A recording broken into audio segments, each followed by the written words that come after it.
Po ndodhe që ka ndodhur çdo herë në LDK kur ka pas diskutime dhe mos pajtime me performancën në rezultat. Po ndodhe që ka ndodhur 2010 me Fatmir Sejdiun dhe Isa Mustafën. Po ndodh edhe pastaj tjetra 2021 mes prap Isa Mustafës e Abdigjikut.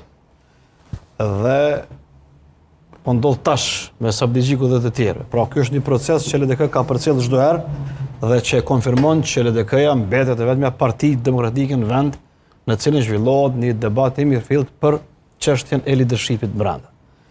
Dhe në LDK që nga vdekja e Rugovës çdo herë ka diskutime se kush është kryetari ose kush do të jetë kryetari. Pra ka një betejë të vazhdueshme. Paraprakisht ai që heq LDK-n si Fatmir Sejdiu, si Isa Mustafa, si Lemir Abdigjiku është ballafaqur në vazhdimsi në një presion psikologjik më shumë, po e them të një betejë të brendshme në LDK krahas temave të ndryshme nacionale që ka mund mi pas LDK-ja kur ka qenë në opozit, por edhe në qeveri. Pra për mu po ndodh një debat normal, shumë i shnosh, i cili duhet prodhej në rezultat që shpëton LDK-n.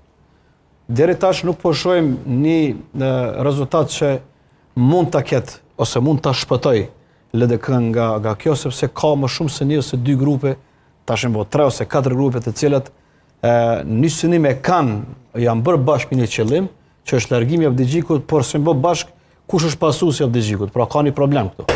Dhe kjo e zyrtarizon se